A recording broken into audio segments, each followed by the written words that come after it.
Hello everyone and welcome back to class 6 science chapter number 10 amazing air. पिछले lecture में we have discussed about the characteristics of air. Today we are going to directly jump to the point and we'll be talking about the next point which is the amazing air. But before we do that, इससे पहले कि हम इसको शुरू करें, we'll like to answer this first question. हम अपने according book के जो है उसमें हम इस फर्स्ट क्वेश्चन को आंसर करेंगे. Now the question is, do you know what substances are essential for life? कि ये हमसे पूछ रहा है that whether we know what substances, किन किन चीजों की जरूरत होती है किसके लिए या essential है, वो बहुत ज्यादा जरूरी है किस चीज के लिए, लाइफ के लिए. Now to answer this, हमें किस किस चीज की जरूरत है. Let's see what we need. The first one is that we need air. Air हमारे लिए सबसे ज्यादा जरूरी है. देखिए, हम खाने के बिना कुछ दिनों तक रह सकते हैं, हम पानी के बिना कुछ घंटों तक रह सकते हैं और बिना एयर के हम कुछ मिनटों तक रह सकते हैं या कुछ मिनट्स तक रह सकते हैं. Now if we see the second part is the shelter. हमें सेकंड जिस चीज की रिक्वायरमेंट होती है, हमें छत की रिक्वायरमेंट होती है ताकि हम आसपास के जो ये वेदर कंडीशंस होती हैं, बारिश है, धूप है, एक्सट्रीम धूप है, हम इन सब से बच सके. The next point is water. We also need water, clothes and food. हमें इन 5 things की सबसे ज्यादा जरूरत होती है. Now let us ask ourselves, can we live without food? हम अपने आप से सवाल पूछते हैं कि क्या हम फूड के बिना रह सकते हैं? Of course हम इसके बिना कुछ दिनों तक रह सकते हैं. Maybe a few days. What is the answer? कि हम फूड के बिना कुछ दिनों तक रह सकते हैं. Can we live without water? Probably few hours or a day or a two. कि हम कुछ hours के लिए, कुछ घंटों तक या फिर 1 या 2 दिन तक हम बिना पानी के रह सकते हैं. Now imagine that there is no air.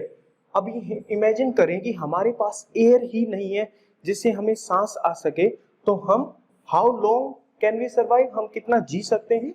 We won't last even a few minutes. ठीक है, हम कुछ मिनट्स के बाद ही हमारी डेथ हो जाएगी या हम जी नहीं पाएंगे. हमें एयर इतना ज्यादा हमारे लिए इंपॉर्टेंट है. So this first paragraph is just telling you about how important is air to us, कि एयर हमारे लिए कितना ज्यादा इंपॉर्टेंट है. Fine, let's continue from air. Air is very essential.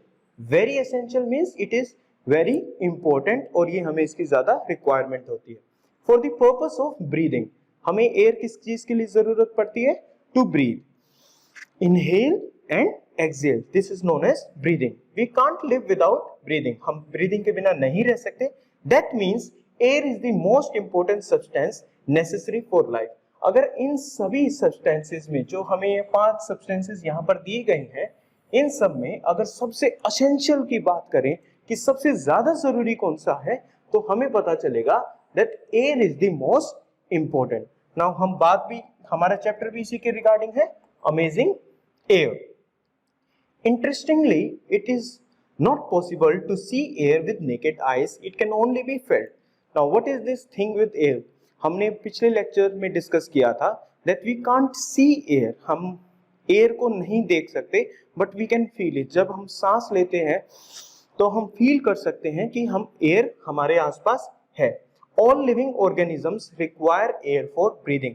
और जितने भी जीव जंतु हैं जो जी रहे हैं, जो लिविंग हैं, उन सभी को, तो 2 कैटेगरी के ऑर्गेनिजम्स हो जाते हैं. कौन कौन सी categories? The first one is living organisms and second one is non living organisms. Fine. तो लिविंग ऑर्गेनिजम्स को किस चीज की जरूरत होती है? They require air. Okay. Apart from breathing, air also helps in facilitating burning. Air, हम breathing तो कर रहे हैं, ठीक है, इसके अलावा air और किस चीज में help करता है? Air helps in burning. So we understand the process of burning. अगर हम burning को समझे या आग जलाना है, तो उस आग से क्या होती है?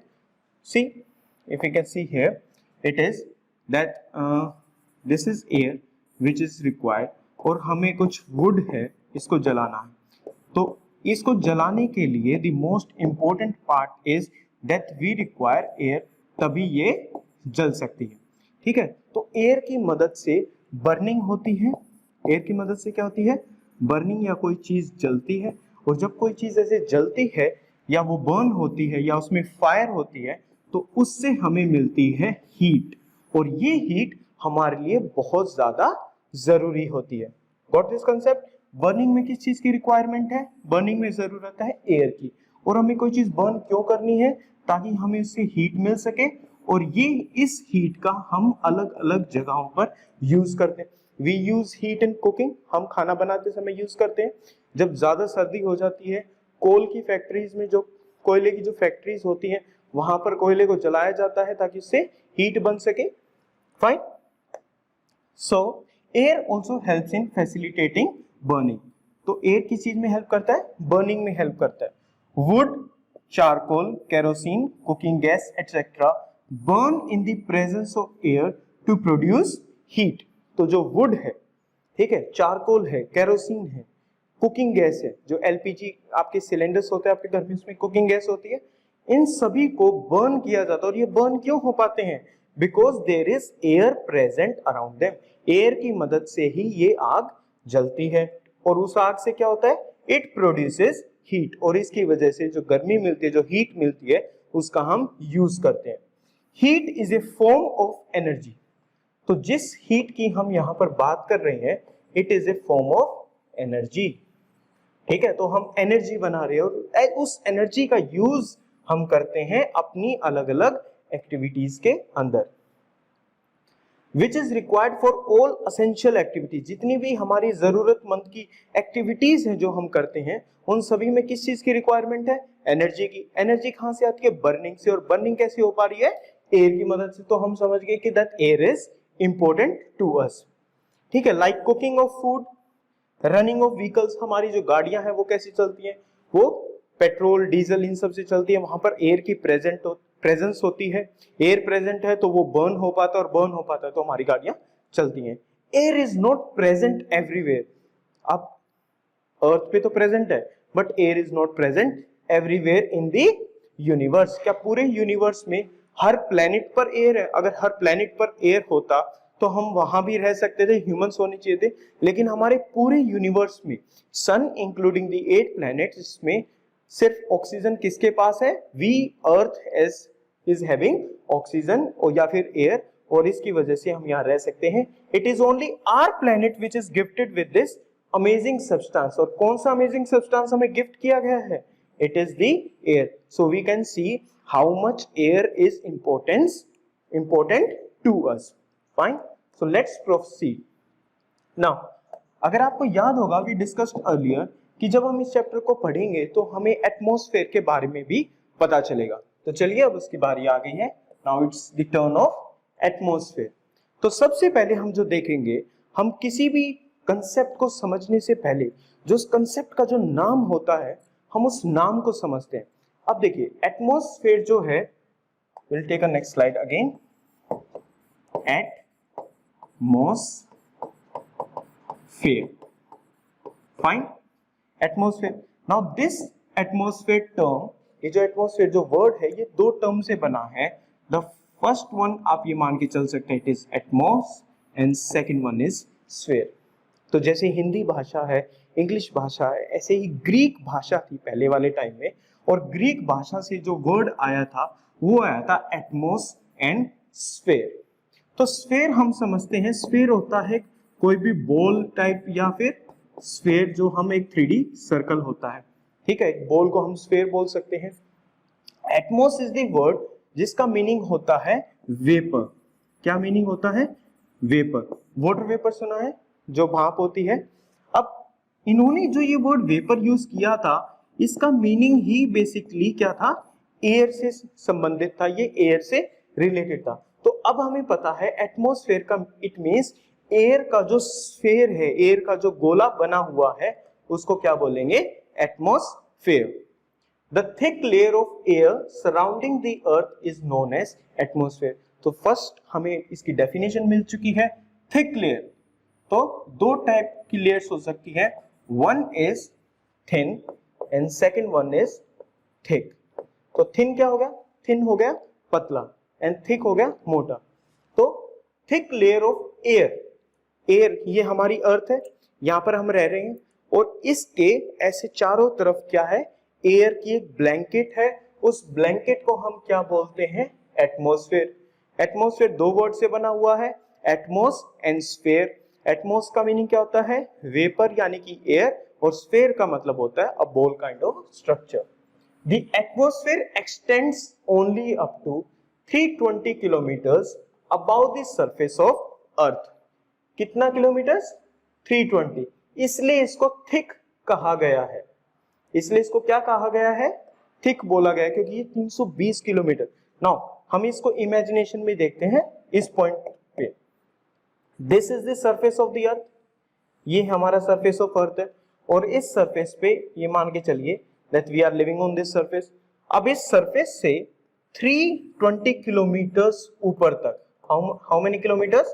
320 किलोमीटर्स तक ये क्या है? एटमॉस्फेयर की एक ब्लैंकेट है इसके चारों ओर, और इसको अलग अलग लेयर्स में डिवाइड किया गया है। When we will be studying atmosphere हम इसको कभी डिटेल में दूसरे टॉपिक में समझेंगे, बट टिल देन इसको अलग अलग लेयर्स में डिवाइड किया गया है। The first layer is troposphere, the second one is stratosphere, the third is mesosphere, thermosphere and exosphere।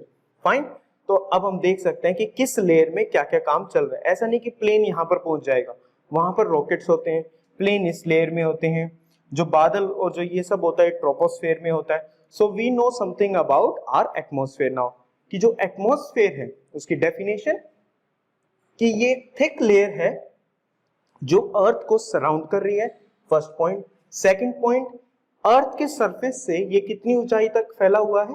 320 kilometre. जो एटमॉस्फेयर है वो दो वर्ड से बना हुआ है। And the last point we have studied is कि ये अलग अलग लेयर्स में डिवाइडेड होता है, और हर लेयर की अपनी खूबी होती है। So air is present only up to this level, ये इसी लेवल तक है, उसके बाद बिल्कुल वैक्यूम है, स्पेस आ जाता है उसके बाद। Fine. The one and only primary source of heat energy is sun. Heat reaches the earth from the sun by the means of radiation. तो the one and only primary source of heat energy, पूरी अर्थ पे जो heat हमें मिलती है, उस heat को हम यूज करते हैं अलग अलग वे में, जो एनर्जी हमें मिलती है उसका one and only primary source क्या है? It is the sun. तो sun is the most important for us. Heat reaches us the earth from the sun by the means of radiation। जो सन से निकलने वाली हीट है वो हम तक कैसे पहुंचती है? रेडिएशन। चलो let's see why this picture over here. ठीक है, इसको हम पिक्चर की तरफ से समझने की कोशिश करते हैं। Now this is the sun and that is the earth, इनके बीच में स्पेस है। नाउ सन से जो हीट होगी वो वेव्स की फॉर्म में, इसको याद रखना, वो वेव्स की फॉर्म में या वो पार्टिकल्स की फॉर्म में, वो जो हीट एनर्जी है, वो जो हीट है वो अर्थ तक क्या करेगी? रीच करेगी। तो अर्थ को हीट कहां से मिलती है? वो मिलती है सन से। और ये किस फॉर्म में मिलती है? It reaches the earth via radiation, इसको बोलते हैं रेडिएशन।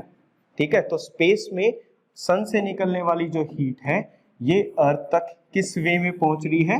Via radiation. फाइन।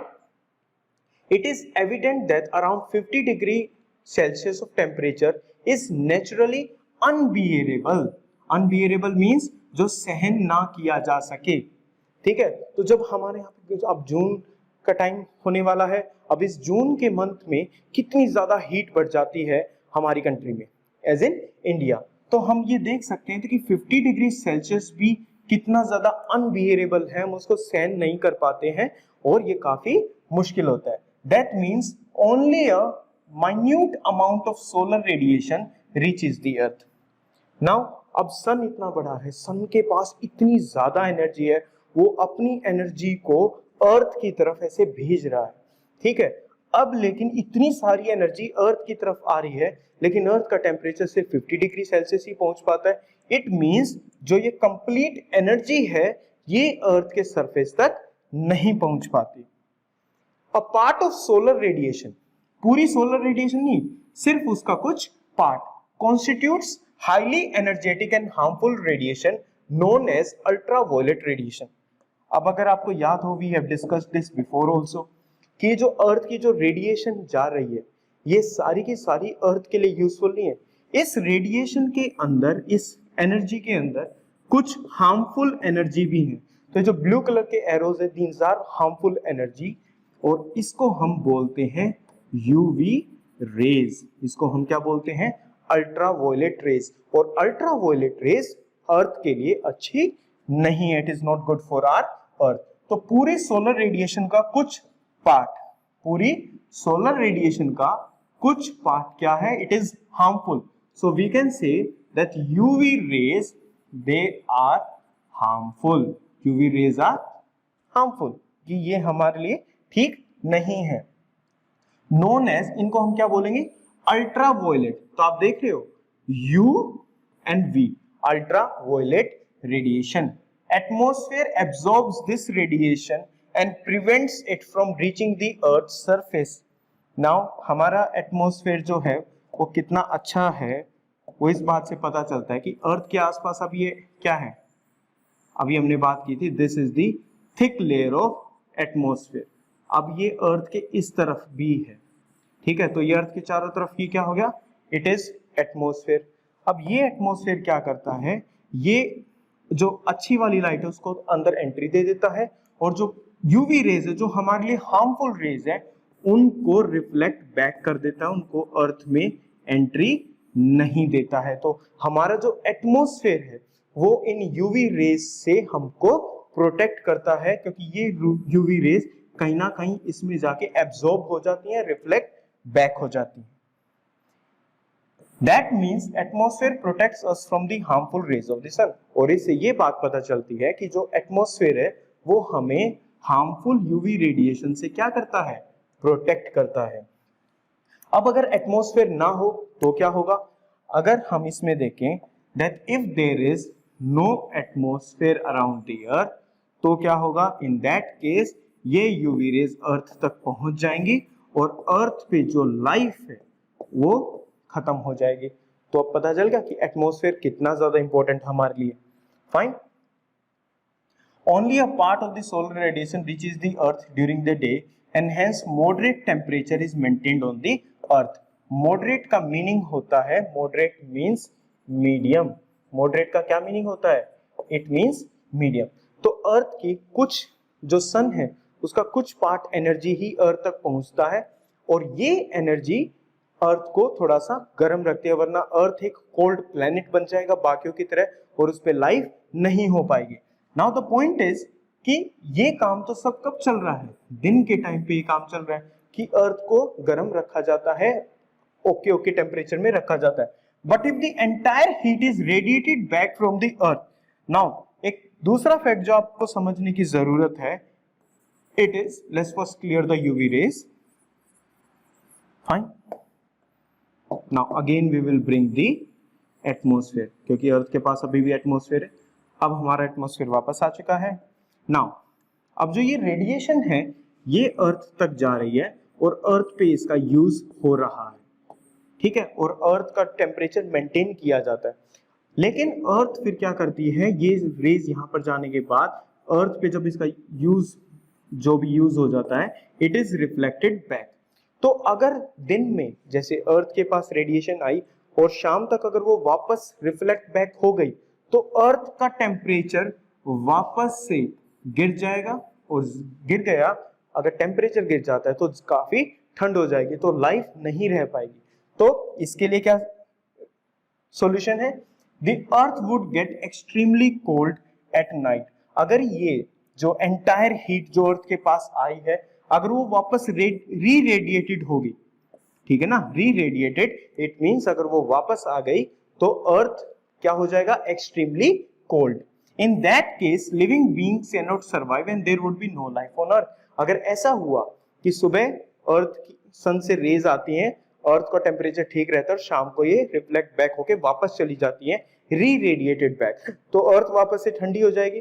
और अगर ऐसा हुआ कि अगर अर्थ एक्सट्रीमली कोल्ड हो गई तो अर्थ पे there will be no life. तो इसका सॉल्यूशन क्या है? The atmosphere traps a part of the radiation.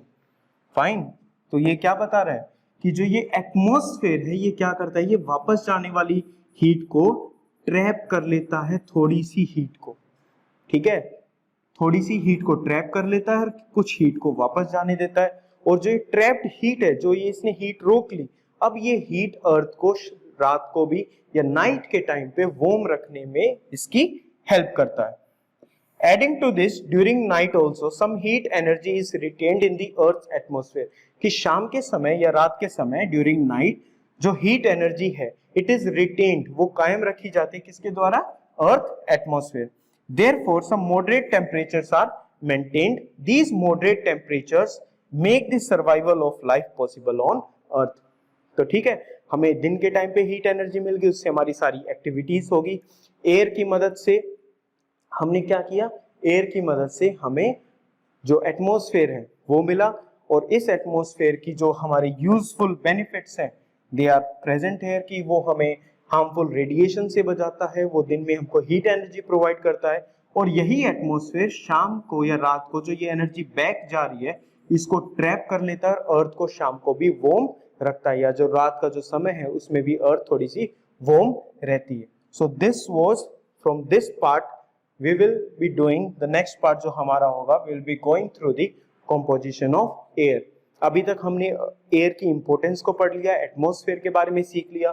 Now the point is कि ये जो एयर है वो जो एक मिक्सचर है वो बना किन चीजों से, उसके अलग अलग पार्ट्स क्या हैं, we will be dealing that in the composition of air। और उसमें हम समझेंगे कि एयर में कौन सा पार्टिकल ज्यादा प्रेजेंट है, कौन सा कम है, ऑक्सीजन कितनी प्रेजेंट है, इस सबको हम इस सब बातों को नेक्स्ट वीडियो लेक्चर में पढ़ेंगे।